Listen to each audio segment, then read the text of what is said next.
Malaki bang aspeto ng basura sa bilang sanhi ng baha? Napakalaki sir, kaya nga sir yung sabi natin yung sa unang tanong mo sir na preparations namin. Una talaga sir yung declogging ng waterways. Pangalawa sir, desiltation ng itong mga major river system para lumaki ang kanilang carrying capacity. Tapos ang pangatlo dyan, yung mga pumping stations natin. Kasi dumating na tayo sa punto na ang water level natin sir, mas mababa na kaysa sa sea level kaya, or sa lake level, kaya hindi na agad makakalabas by gravity ang tubig sir, kaya kailangan i-pump natin. So meron talaga kami mga pumping stations yan sir. Tapos siyempre kasama sa paghahanda natin yung pag-preposition ng ating mga mitigating equipment if ever na may mangyaring baha, may mga pang-rescue na tayo if ever na mangyari yun sir. Ang mamamayan ay may malaking papel din gagampanan upang sa ganon ay makatulong sila na hindi bumaha dito sa Metro Manila. Ano ang pwedeng gawin ng MMDA para sa ganon ay ang pagtatapon ng basura sa mga estero ay hindi na mangyari? Sa ngayon sir, ilay ko pa yung predicate sir ha. Ang ating nahahangong basura mula sa mga estero annually sir ay 7,000 tons. Ang galing naman sir sa pumping station Pakiulit niyo po. 7,000 tonelada sir. 7,000 tons Tons, sir. of garbage. Or garbage ang nakukuha natin sa A mga year. waterways. Yes sir. Yun sir sa mga ating estero clean up. Tapos another 5,000 tons na nakukuha natin sir na nakakarating tayo sa pumping station na bumabara sir kasi may mga garbage rake yan sir ang mga pumping station natin. So combined, mga 12,000 tons Yes sir. a year. That's 1,000 tons per month sir. 1,000 tons per month ang ating nakukuhang basura sa waterways and the pumping station combined. Kaya nakikita natin sir, nung isang araw, yung Pasig River ferry system natin sir, pinatigil muna natin dahil hindi makadaan ang ating mga barko, ang ating mga bangka na ginagamit sa ferry, yung mga ferry boats natin. Kasi ang isa, napasukan ng sako yung kanyang cooling system. Ang isa naman sir, napunuputan ng lubid ang kanyang propeller. Galing lahat yan sa mga basura na ninanabigate pa ng ating mga tao dyan sa Pasig River. Okay, isa-isahin natin. Sa pumping station, 5,000 tons. Yes, sir. Annually ang nakukuha ng MMDA. Yes, sir. Ano po ang ginagawa ninyong solusyon para sa ganon ay hindi makapasok sa mga pumping station itong basura sapagkat pagka nakapasok sa pumping station, yung mga kahoy o kung ano pa mga bagay, ay masisira ang pumping station. So anong ginagawa natin proactively para yung mga makina o mga ng pumping stations ay talagang in tip-top shape ngayong tagulan at para sa ganon ang tubig ay mapump. Yes, At anong ginagawa ay yung paghakot nyo ng basura na 5,000 tons na nakukuha nyo sa mga pumping stations. Ano yung mga detailed action na ginagawa ng MMDA? Number one, sir, sa side namin, dahil andyan na yung basura, meron tayong nilalagyan ng mga garbage trap. Itong mga garbage trap, sir, ito yung mga napipicturean ng ating mga netizens na talagang yung portion na yan ng ating ilog, sir, puro talaga ng basura yan. Kasi, sir, doon lahat na iipon ng basura galing sa upstream. Pangalawa, sir, ito na. Nagla-launch kami ng Oplan Disiplina, Yes to Ayos. Kaya kahapon, sir, nandun tayo sa Pateros dahil isa sila sa mga model na talagang yung local government ay talagang nagtatrabaho para mabawasan, sir, yung basura sa estero. Katatapos namin sa Malabon, na isa ring problematic area natin noon, na ngayon ay talagang nangunguna rin, sir, sa pag-reduce ng garbage volume sa mga estero natin. So, kailangan natin talaga, sir, ang disiplina ng ating mamamayan. Bumalik muna, huwag muna magtapon. At ngayon, sir, isinama na natin ng NCAP. This coming week, abangan nila, sir, sa aming page ng MMDA na isi-share ko rin sa aking Facebook page.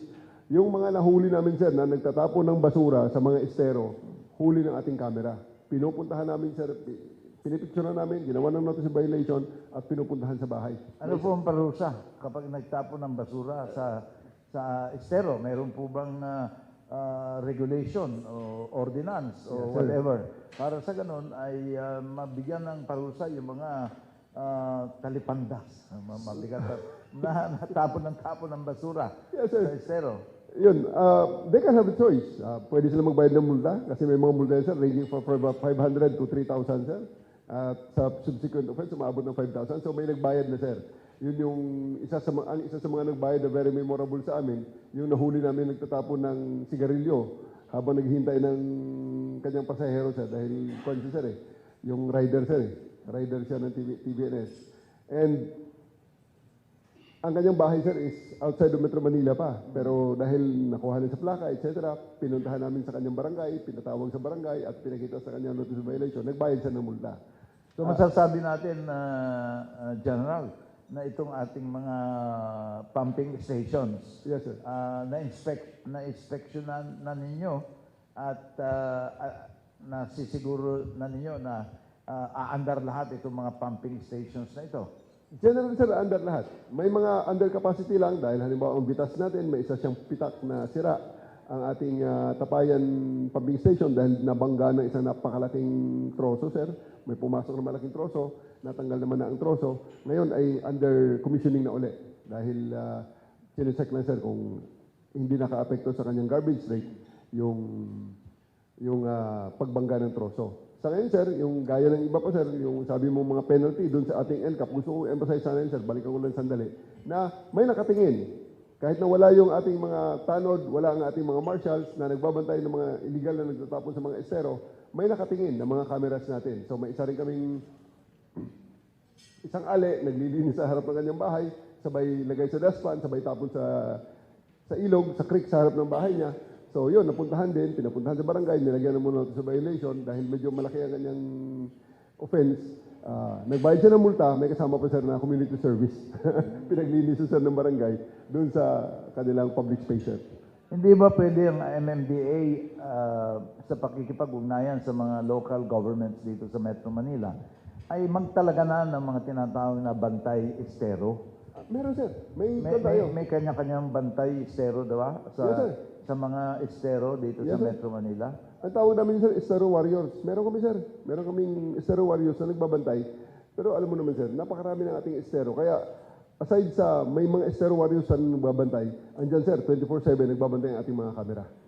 Alright, so there is camera. Yes, sir. But yung camera is remedial yan. Yes, sir. May Opo. fine, Totoo. mayroong parusa. Totoo. Pero yung preventive, para sa ganun, ay pagka umulan, ay ang tubig ay tuloy ang dadaloy Yes, sa ating mga estero. Hindi ba pwedeng ang mga local government units na may jurisdiction sa iba't ibang estero ay talagang magtalaga ng sabi mo estero warriors or bantay estero in a very systematic way, because 7,000 plus 5,000 at ano yung consequence yan? Baha, di ba? Sakit, suspension of classes, suspension of work. Baka ay sigurado mas malaki pang nawawala sa gobyerno at sa bawat pamilyang Pilipino sa Metro Manila pagka tumaas na ang tubig at bumaha na ang maraming lugar. Kaysa magbayad ka sa estero, warriors. Opo, sir. Totoo yun. Kaya, sir, yun nga, yung Yes to Ayos namin, sir, yung disiplina campaign, kahapon ay nandun na kami sa Pateros. Andun ang mga barangay, sir. Andun ang mga taong bayan. Marami silang umattend. At pinakita namin sa kanila na kailangan ito ay whole of the society, whole of the community approach. Hindi pwedeng gobyerno lang linis ng linis, ang tao tapon ng tapon. Walang mangyayari sa buhay natin, sir. Kailangan bawat isa ay gumawa ng kanyang parte. Kahit na ang parte niya, wag lang magtapon ng basura sa ating mga estero. So kinakailangan pagtutulungan talaga ng pamahalaan, ng iba't ibang ahensya ng pamahalaan, at saka ng taong bayan. Yes, sir. Yan ang dalawang solusyon. Government, ensuring that the flood control system works, Yes, sir. and the people are not throwing garbage into the esteros or anywhere else. Kasi kahit naman hindi ka magtapon sa estero, nandun ka nagtapon ka ng basura sa kalsada, pagka umulan, iaano din yung mga basurang yan sa sa mga estero. Tama po yun. Marami na kayo nahuli, General, na nagtatapon ng basura. Yun na nga, sir. Meron kaming ipapublish ng mga cases. Marami, sir, kasi ang aming yung affidavit of withdrawal of complaint namin, sir, dahil ang nangyayari, titikitan, hindi naniniwala na may epekto ang ticket, tapos bigla na lang iiyak-iyak sila na pag mag-abroad sila, meron pala silang warrant, or pag biglang matsambahan ng pulis na mag-review ng mga warrant, may isa-serve sa kanila, kung malasin silang ma-serve ng Biyernes, yun. Kaya marami sir kami nahuhuli. At sa ngayon sir, kasama sa mga panghuhuli, hindi lang yung actual na paninikit, kasama na sir yung NCAP, no contact apprehension policy, gamit ang ating mga AI camera.